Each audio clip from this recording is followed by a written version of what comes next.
Hiya! Welcome to Sniper's Rest. Sniper's Rest is the last best rest stop in the here and there, the place between where you're coming from and where you're going. I am Sniper Shadow and I reside here in Sniper's Rest as a guide and a custodian to those who pass through here.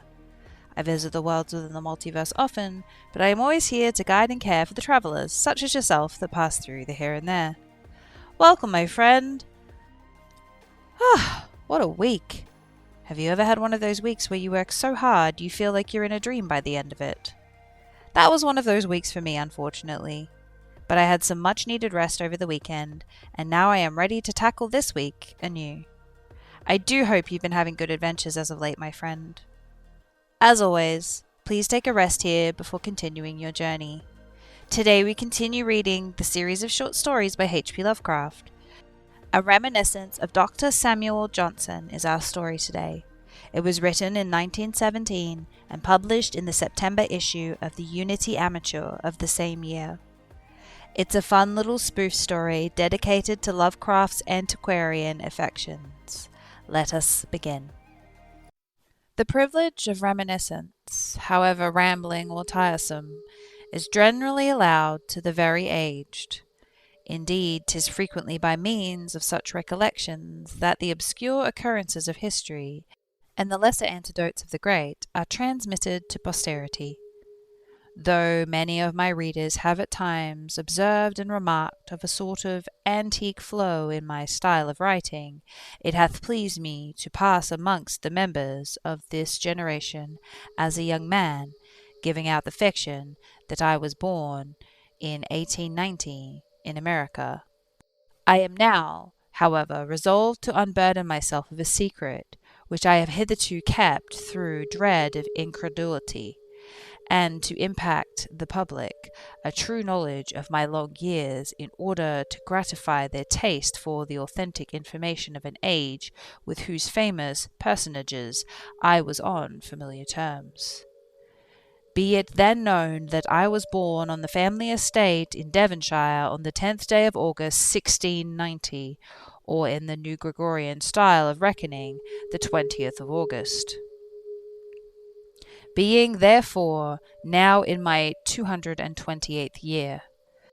Coming early to London, I saw as a child many of the celebrated men of King William's reign, including the lamented Mr. Dryden, who sat much at the tables of Will's Coffee House.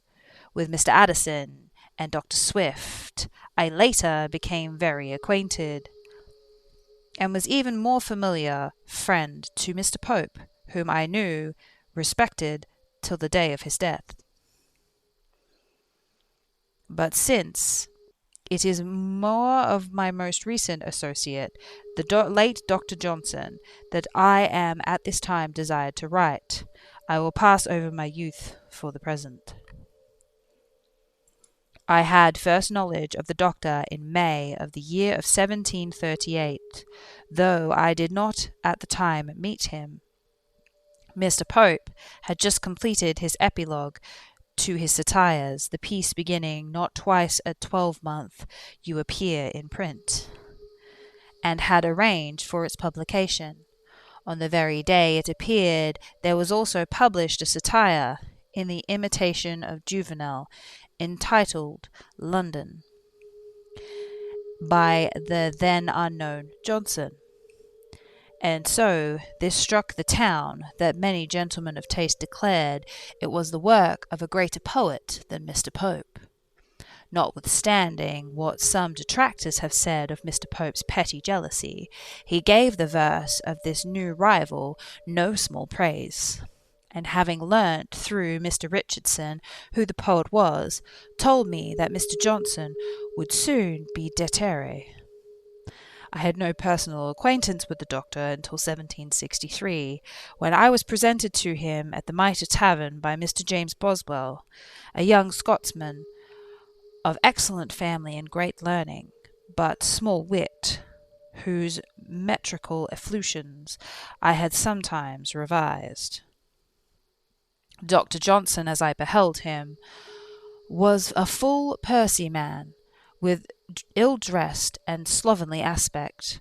I recall him to have worn a bushy bob wig untied without powder, and much too small for his head.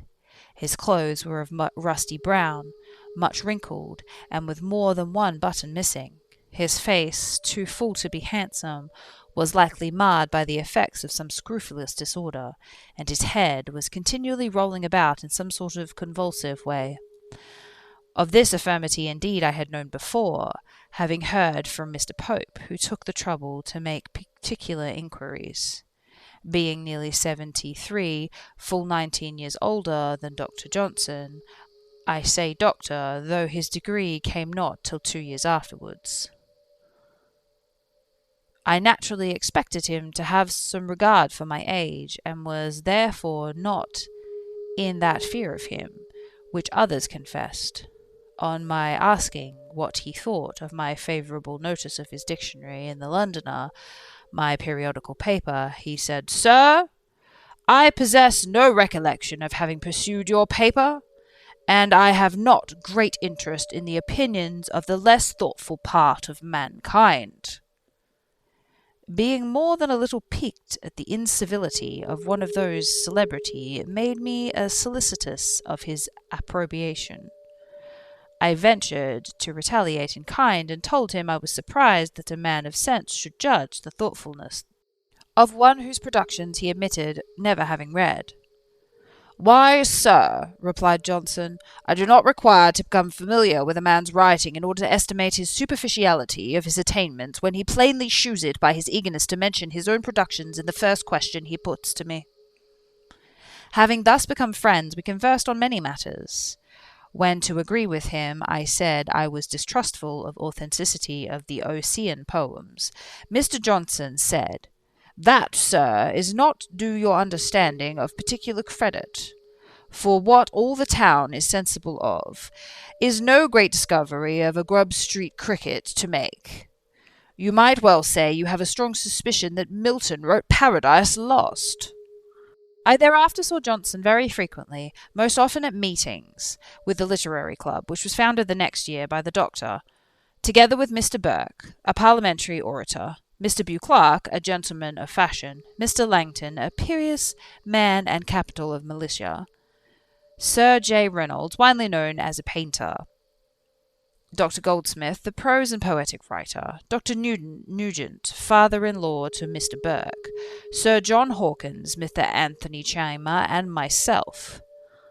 We assembled generally at 7 o'clock in the evening once a week at the Turk's Head in Gerrard Street, Soho, till that tavern was sold and made into a private dwelling, after which event we moved our gatherings successfully to the Prince's in Sackville Street, Talia's in Dover Street, and Parasol's in the Thatched House in St. James Street. In these meetings we preserved a remarkable degree of amity and tranquillity, which contrasts very favourable with some of the dissertations and disruptions I observe in the literary and amateur press associations of today. This tranquillity was the more remarkable because we had amongst us gentlemen of very opposed opinions. Dr. Johnson and I, as well as many others, were high Tories, while Mr. Burke was a Whig, and against the American war. Many of his speeches on that subject have been found and widely published. The least congenial member was one of the founders, Sir John Hawkins, who hath since written many misrepresentations of our society. Sir John, an eccentric fellow, once declined to pay his part of the reckoning for supper, because 'twas his custom at house to eat no supper. Later, he insulted Mr. Burke in so intolerable a manner that we all took to Paris to shew our disapproval, after which incident he came no more to our meetings. However, he never openly fell out with the Doctor, and was the executor of his will, though Mr. Boswell and others have reason to question the genuineness of his attachment. Other and later members of the club were Mr. David Garrick, the actor, and early friend of Dr. Johnson, Messrs. Tho and Jos Wharton, Mr. Adam Smith, Dr. Percy, author of the Reliques, Mr. Edward Gibbon, the historian, Dr. Burney, the musician, Mr. Malone, the critic, and Mr. Boswell. Mr. Garrick obtained admittance only with difficulty, for the Doctor, notwithstanding his great friendship, was for ever affecting to decry the stage and all things connected with it. Johnson, indeed, had a most singular habit of speaking for Davy when others were against him, and of arguing against him when others were for him. I have no doubt but that he sincerely loved Mr. Garrick, for he never alluded to him as he did to Foote, who was a very coarse fellow despite his comic genius. Mr. Gibbon was none too well liked, for he had an odious sneering way which offended even those of us who most admired his historical productions. Mr. Goldsmith, a little man very vain of his dress, and very deficient in brilliancy of conversation, was my particular favourite, since I was equally unable to shine in the discourse. He was vastly jealous of Dr. Johnson, though none the less liking and respecting him. I remember that once a foreigner, a German I think, was in our company, and that whilst Goldsmith was speaking, he observed the doctor preparing to utter something, unconsciously looking upon Goldsmith as a mere encumbrance when compared to the greater man. The foreigner bluntly interrupted him and incurred his last honesty by crying, "Hush! Dr. Johnson is going to speak." In the luminous company I was tolerated more because of my years than for my wit or learning, being no match at all for the rest. My friendship with the celebrated Monsieur Voltaire was ever a cause of annoyance to the doctor, who was deeply orthodox, and who used to say of French philosopher, "Ve est arimi elegini et pacerium literium," which in English translates to a man of acute intellect and little literature.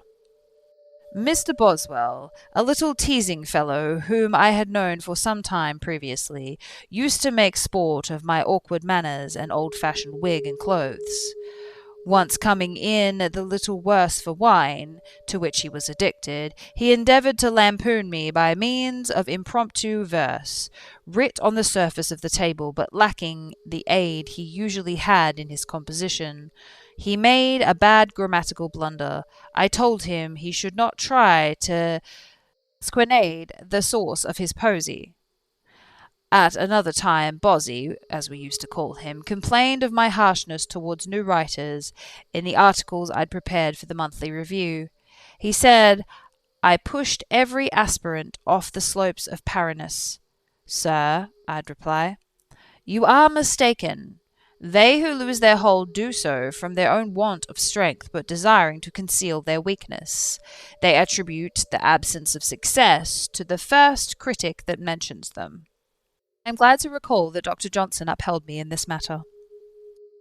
Dr. Johnson was second to no man in the pains he took to revise the bad verses of others.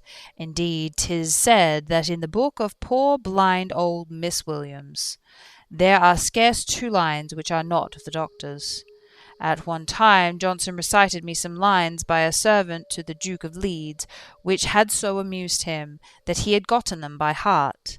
They are on the Duke's wedding, and so much resemble in the quality of work of others, and more recite poetic than dunces, that I cannot forbear copying them.